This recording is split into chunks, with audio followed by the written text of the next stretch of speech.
तो जी 79 रन्स के मार्जिन से जीत मिल चुकी है ऑस्ट्रेलिया को। पाकिस्तान ने मुकाबला हार लिया, वो मुकाबला जो एक समय पर लग रहा था कि बहुत बहुत बहुत आसान जीत पाकिस्तान के पास हो सकती थी। पता है पाकिस्तान कहां मैच हारा है? पाकिस्तान मैच वहां पर हारा जहां पर रिजवान को गलत आउट दिया गया है। Australia versus Pakistan Boxing Day test, और आज शायद कह सकते हैं कि पाकिस्तान क्रिकेट फैंस को एक उम्मीद जगी थी और एक गोल्डन अपॉर्चुनिटी बन गई थी उनकी, लेकिन उसके बाद वही हुआ जो हम पाकिस्तान क्रिकेट से एक तरीके से एक्सपेक्ट भी करते हैं कि एक मिनट में आपको पता नहीं चलता कि पाकिस्तान का क्या होगा और एक मिनट में फिर आप देखते हो कुछ और ही तस्वीर साफ होती है। तो जहां पर वो ये देख रहे थे कि हम टेस्ट सीरीज में जो है एक तो टेस्ट मैच जीतेंगे ऑस्ट्रेलिया में बड़े लंबे अरसे के बाद, टेस्ट सीरीज बराबरी पर कर देंगे, वहीं पर स्कोर लाइन अब हो चुकी है 2-0। एक बार फिर से एमसीजी का मैदान, मौका था पाकिस्तान के पास मैच जीतने का। करीब जा रहे थे 219 पे तकरीबन कुछ 5 विकेट गिरे हुए थे और ज्यादा रन्स बचे हुए नहीं थे। पाकिस्तान ये मैच आराम से जीत रहा था, लेकिन अचानक से एक ऐसा वाकया हुआ जो पाकिस्तान फैंस लंबे समय तक भूल नहीं पाएंगे। 188 रन बाकी थे, 6 विकेटें थी, लेकिन तकरीबन अगले 110 रनों के अंदर अंदर पाकिस्तान क्रिकेट टीम ने अपने 8 के 8 विकेट खो दिए। इस पूरे मुकाबले की सबसे बड़ी बात, सबसे बड़ी कंट्रोवर्सी रहेगी मोहम्मद रिजवान का विकेट। डक करने की कोशिश में रिजवान का जो ग्लव्स का जो रिस्ट बैंड होता है वहां पर गेंद लगी, अपील हुआ, डीआरएस लिया गया और वहां पे जाके ये पता चला कि रिजवान को थर्ड अंपायर ने आउट करार दिया गया है। लेकिन क्या ये आउट करार देना सही था या गलत था? आईसीसी का रूल क्या कहता है? आईसीसी का रूल ये कहता है कि अगर रिस्ट बैंड इन्वॉल्व होता है तो वो आउट नहीं है। अगर बॉल रिस्ट बैंड, जो ग्लव्स का जो निचला हिस्सा होता है ना, अगर उसको टच करता है तो वो आउट नहीं है। लेकिन अनलकी कहेंगे या क्या कहेंगे नहीं समझ, लेकिन हाँ रिजवान आउट नहीं था। रिजवान ये देखिए, रिजवान खुद अपना हाथ लगाकर कह रहे हैं कि भाई गेंद मेरे रिस्ट एरिया के ऊपर लगी है, वहां पर गेंद नहीं लगी है। ये एक कंट्रोवर्शियल डिसीजन आता है जिसके चलते शायद इस समय आप कहेंगे भाई ये डिसीजन हमेशा हमेशा से जो है वो अब सुर्खियों में आएगा। मोहम्मद रिजवान और आगा सलमान, इन दोनों ने बड़ी जबरदस्त पार्टनरशिप लगा रखी थी और ऐसा लग रहा था कि ये टेस्ट मैच अगर आज नहीं भी होता खत्म तो कल शायद पहले 1 घंटे में ये टेस्ट मैच पाकिस्तान खत्म करेगी और जीत जाएगी। पर जैसे कि वर्ल्ड कप फाइनल में हुआ था वैसे ही पैट कमिंस की आप जितनी तारीफ करो भाई उतनी कम है। कैप्टन, लीडर, लेजेंड, ये हम देखते हैं तमाम सोशल मीडिया पर अलग अलग लोगों के लिए लिखा जाता है, पर पैट कमिंस जिसको बहुत ज्यादा हल्के में लिया लोगों ने, बहुत ज्यादा बोला, वनडे में भी कहा था कि कप्तान बदल दो, स्टीव स्मिथ को बना दो, ये कर दो वो कर दो।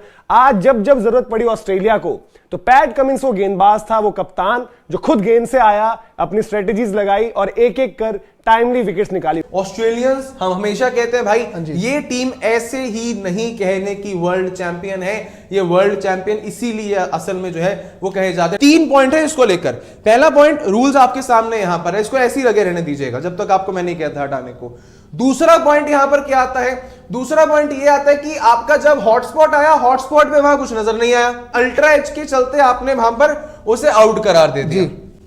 तीसरी बात, थर्ड अंपायर रिचर्ड इलिंगवर्थ का यहां पर मैं पता नहीं सोचना चाहता हूं, बिकॉज ऐसे क्लोज कॉल्स में जब आपका मामला इतना क्लोज जाता है, ऐसा जब क्लोज कॉल्स होते हैं यहां पर एक प्रॉपर क्लियर एविडेंस नहीं होता, आप ऑन फील्ड अंपायर के डिसीजन को ही प्रसिस्ट करने देते हैं। ऑन फील्ड अंपायर ने यहां पर डिसीजन इसे नॉट आउट का दिया था, रिव्यू पैट कमिंस ने लिया था, लेकिन थर्ड अंपायर ने वहां पर ऐसे एक इनकंक्लूसिव, जिसके आप कह सकते हैं कि यार ये एविडेंस शायद उतना ज्यादा क्लियर नहीं था, थर्ड अंपायर रिचर्ड इलिंगवर्थ ने वहां से इस फैसले को पलट दिया। उन्होंने ऑन फील्ड अंपायर का डिसीजन भी वहां पर जो है वो चेंज कर दिया। शान मसूद ने भी बड़ी जबरदस्त पारी खेली, उन्होंने भी एक कप्तानी पारी खेली थी, पर वही होता है कि शायद आपको टेस्ट मैच यहां पर फिनिश करना था।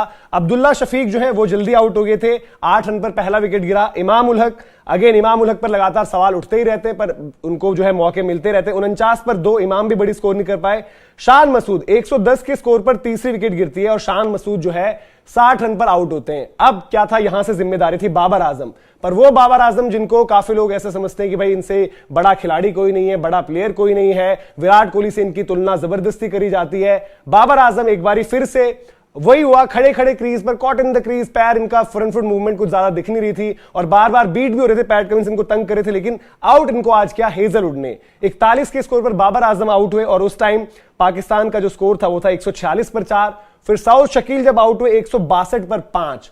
तो यहां से लगा कि शायद ऑस्ट्रेलिया के लिए आसान जीत होगी, ऑस्ट्रेलिया यहां से जो है 1-2 विकेट और लेगा और जल्दी। बट यहां से हुई फ्रस्ट्रेट किया यहां पर मोहम्मद रिजवान और आगा सलमान ने 219 पर 6। पर उसके बाद का आप स्कोरबोर्ड देखिए, 219 पर 7 आमिर जमाल आउट होते हैं, शाहीन अफरीदी 237, आगा सलमान 237 और मीर हमजा 237। रिजवान आउट नहीं था।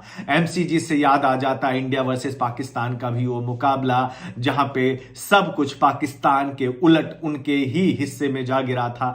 अनफॉर्चुनेटली वहां भी मैच हारे थे और यहां भी 28 सालों के बाद जब इतिहास रचने की बारी आई थी, रिजवान एक बार फिर से खड़े थे और अचानक से कुछ ऐसा हुआ जिसका हर किसी को उम्मीद नहीं था। रिजवान को आउट करार दे दिया थर्ड अंपायर ने। ये एक पार्टनरशिप लग रही थी हमें आगा सलमान और मोहम्मद रिजवान की, जो हम कह सकते थे कि भाई यहां से मुकाबला आगे जा रहा था। बिकॉज अगर हम देखें ऑलमोस्ट 50 से ज्यादा रनों की ये पार्टनरशिप वहां पर हो गई थी। 162 के बाद 219 प्रियांशु अगर हम देखें तो एग्जैक्टली आपके लिए कुछ 57 रन की ये पार्टनरशिप वहां पर हो चुकी थी।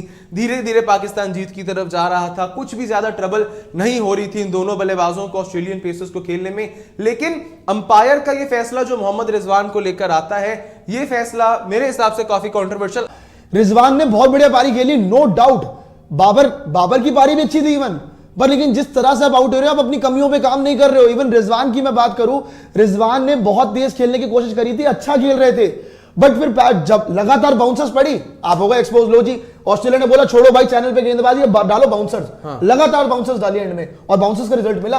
भाई आप खेल ही नहीं पाए, आपको डक ही करना नहीं आता। भाई टेस्ट क्रिकेट के अंदर आपको बॉल नहीं करना, ये चीजें बहुत इंपॉर्टेंट होती है। डक किस तरह से किया जाता है, एक टेक्निक होती है डक करने की भी। इमाम उलग सबसे बड़ा पर्ची, और ये आप लिख के ले लीजिए, क्योंकि भाई जब रिक्वायरमेंट होती है तब इस बंदे की कभी परफॉर्मेंस नहीं आई। आप भाई पहले टेस्ट में फेल हो रहे हो, इतना रुक रुक के खेल रहे हो, सामने वाले बैटर को प्रेशर में डाल रहे हो, उसकी विकेट दे रहे हो। फिर दूसरी पारी में भी फेल हुए थे पिछले टेस्ट में, इस टेस्ट में तो दोनों पारियों में फेल हुए हो। इस टेस्ट में तो दोनों पारियों में फेल हुए भाई आप। इस बार एलबीडब्ल्यू, पिछली बार डिफेंस करने गए थे, दूसरी स्लिप पे कैच दे रही थी। तो बार बार आप जो ये डिफेंसिव अप्रोच लेके चल रहे हो, इसका करोगे क्या? इसको रख के क्या करोगे भाई? अगले टेस्ट में अगर पाकिस्तान की मैनेजमेंट ने इसे बाहर नहीं किया ना, तो आपको पता नहीं आप क्या कर रहे हो यार। पाकिस्तान की टीम जब जिस स्टेज पर खड़ी थी, जहां पर वो टेस्ट मैच जीतने का सपना देख रही थी, सीरीज में वापस आने का, और जो एक पूरी मेहनत थी, पहला टेस्ट मैच बुरी तरीके से हारे, यहां पर आपने अच्छे एफर्ट्स डाले, बॉलिंग से भी अच्छा आया, बैटिंग भी आपने थोड़ा अच्छा फाइट दिखाई, करेज दिखाया, तो वहां पर आपको जरूरत थी कि बाबर आजम आज बनाते यहां पर 100 और बताते कि मैं उसी लीग में हूं जहां पर आप बात करते हो कि दुनिया के जो बड़े बल्लेबाज हैं आज या फिर आगे आने वाले समय में बनेंगे, मैं वहां बिलोंग करता हूं। पर जॉश हेजलवुड की एक फिर दोबारा वही अंदर आती गेम जो है बाबर आजम का गेम ओवर कर देती है। और इसके बाद यहां से महज 18 रन के भीतर में पाकिस्तान की टीम कोलैप्स हो गई। 40 गेंद के दरमियान 5 के 5 विकेट जो है पाकिस्तान ने अपने गवा दिए और 79 रन के अंतर से पाकिस्तान ये मुकाबला हार गया। लेकिन अगर आप पीछे मुड़ के देखेंगे तो लंबे समय तक पाकिस्तान क्रिकेट टीम के फैंस को यह हार चुभने वाला है।